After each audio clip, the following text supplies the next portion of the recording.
गीता के 18वें अध्याय में भगवान कृष्ण ने अर्जुन को जो अंतिम संदेश दिया था वो सिर्फ एक योद्धा के लिए नहीं बल्कि हम सभी के लिए था।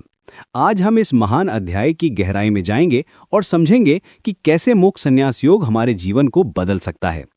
जब अर्जुन ने कृष्ण से पूछा कि संन्यास और त्याग में क्या अंतर है, तो उन्होंने एक ऐसा सवाल उठाया था जो आज भी हमारे मन में आता है। क्या सच में सब कुछ छोड़ देना ही अध्यात्म है? भगवान कृष्ण ने बहुत स्पष्ट रूप से बताया कि संन्यास का मतलब है काम इच्छा से प्रेरित कर्मों का त्याग, जबकि त्याग का अर्थ है सभी कर्मों के फल का समर्पण। ये अंतर समझना बेहद जरूरी है, क्योंकि यहीं से शुरू होती है हमारी आध्यात्मिक यात्रा।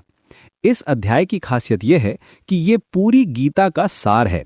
78 श्लोकों में कृष्ण ने जीवन के हर पहलू को छुआ है। उन्होंने बताया कि यज्ञ, दान और तप को कभी नहीं छोड़ना चाहिए, लेकिन इन्हें भी आसक्ति और फल की इच्छा छोड़कर करना चाहिए। ये बात सुनने में आसान लगती है, लेकिन व्यवहारिक जीवन में इसे अपनाना एक बड़ी चुनौती है। गुणों का विभाजन इस अध्याय का एक महत्वपूर्ण हिस्सा है। सत्व, रजस और तमस, ये 3 गुण हमारे ज्ञान, कर्म, कर्ताभाव, बुद्धि, धृति और सुख को प्रभावित करते हैं। सात्विक व्यक्ति वो है जो सभी प्राणियों में एक ही अविनाशी तत्व को देखता है। राजसिक व्यक्ति अलग अलग प्राणियों में अलग अलग तत्व देखता है, जबकि तामसिक व्यक्ति एक छोटे से हिस्से को ही पूरा सत्य मान लेता है। ये क्लासिफिकेशन सिर्फ थ्योरी नहीं है, बल्कि हमारे डेली लाइफ में हम इन तीनों प्रकार के लोगों से मिलते रहते हैं। समाज का चतुर्वर्ण विभाजन भी गुणों पर आधारित है, जन पर नहीं। ब्राह्मण, क्षत्रिय, वैश्य और शूद्र, ये चारों वर्ण व्यक्ति के स्वभाव और गुणों से निर्धारित होते हैं। हर व्यक्ति का अपना स्वधर्म है और उसे पूरी निष्ठा से निभाना ही उसकी आध्यात्मिक प्रगति का रास्ता है। कृष्ण ने साफ कहा है कि अपना धर्म अधूरा करना भी दूसरे के धर्म को अच्छी तरह करने से बेहतर है। निष्काम कर्म की कॉन्सेप्ट इस अध्याय में अपने चरम पर पहुंचती है। मैं करता नहीं हूं, ये भावना जब सच में आ जाती है तो व्यक्ति बंधन से मुक्त हो जाता है। लेकिन ये सिर्फ मानसिक एक्सरसाइज नहीं है। इसके लिए अहंकार, इच्छा, क्रोध और लोभ को छोड़ना पड़ता है। इंद्रियों को वश में करना पड़ता है और मन को परमात्मा में लगाना पड़ता है। ब्रह्म की प्राप्ति के लिए कृष्ण ने 3 मार्ग बताए हैं: कर्मयोग, भक्ति योग और ज्ञान योग। ये तीनों अलग अलग नहीं हैं, बल्कि एक ही लक्ष्य के अलग अलग रास्ते हैं। भक्ति के द्वारा व्यक्ति भगवान को तत्व से जान सकता है और उनमें लीन हो सकता है। ये सबसे सरल और प्रभावी मार्ग है, क्योंकि इसमें प्रेम की शक्ति काम करती है।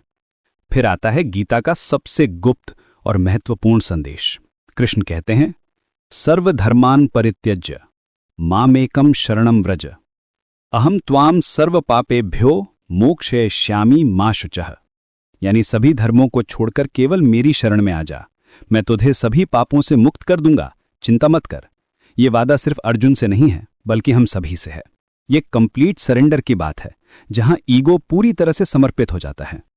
कृष्ण ये भी बताते हैं कि भगवान सभी प्राणियों के हृदय में बैठकर अपनी माया से सभी को यंत्र की तरह घुमाते रहते हैं। ये बात सुनकर लग सकता है कि फिर हमारी फ्री विल कहाँ है? लेकिन यहां समझने वाली बात यह है कि जब तक हम अहंकार में हैं, तब तक हम यंत्र की तरह हैं। जैसे ही सरेंडर होता है, हम उस डिवाइन विल के साथ अलाइन हो जाते हैं। अर्जुन का ट्रांसफॉर्मेशन इस अध्याय में पूरा होता है। वो कहता है, नष्टो मोह स्मृतिर्लब्धात्वत् प्रसादान मयाच्युत स्थितोस्मि गत संदेह करिष्ये वचलम तव। यानी आपकी कृपा से मेरा मोह नष्ट हो गया है, स्मृति मिल गई है, मैं संदेह रहित होकर आपकी आज्ञा का पालन करूंगा। ये ट्रांसफॉर्मेशन सिर्फ अर्जुन का नहीं, बल्कि हर साधक का होना चाहिए। संजय का अंतिम संदेश भी बहुत महत्वपूर्ण है। वो कहता है कि जहां योगेश्वर कृष्ण है और धनुर्धर अर्जुन है, वहां श्री, विजय, विभूति और धर्म निश्चित रूप से होंगे। ये सिर्फ एक कहानी का अंत नहीं है, बल्कि एक यूनिवर्सल ट्रुथ है। जब डिवाइन ग्रेस और ह्यूमन एफर्ट मिल जाते हैं, तो सक्सेस इनएविटेबल हो जाती है। आज के समय में गीता का यह अध्याय और भी रिलेवेंट हो गया है। हम सभी अर्जुन की तरह कंफ्यूजन में हैं। करियर, रिलेशनशिप्स, लाइफ चॉइसेस, हर जगह हमें डिसीजंस लेने पड़ते हैं। गीता का यह अध्याय हमें बताता है कि सबसे पहले अपने स्वभाव को समझो, फिर अपने कर्तव्य को पहचानो और उसे पूरी निष्ठा से करो। फल की चिंता मत करो, क्योंकि वो परमात्मा के हाथ में है। यह अध्याय हमें यह भी सिखाता है कि स्पिरिचुअलिटी का मतलब वर्ल्ड से भागना नहीं है, बल्कि वर्ल्ड में रह के अपनी ड्यूटीज को पूरा करते हुए इनर ट्रांसफॉर्मेशन करना है। यह प्रैक्टिकल स्पिरिचुअलिटी है जो मॉडर्न लाइफ में बहुत काम आती है। अंत में गीता का ये 18वां अध्याय हमें कंप्लीट रोड मैप देता है। ये बताता है कि कैसे कंफ्यूज्ड इंडिविजुअल से एक एनलाइटेंड बीइंग बना जा सकता है। ये जर्नी इजी नहीं है, लेकिन इम्पॉसिबल भी नहीं है। जरूरत है सिर्फ जेन्युइन सरेंडर की, कंप्लीट फेथ की और कंसिस्टेंट प्रैक्टिस की।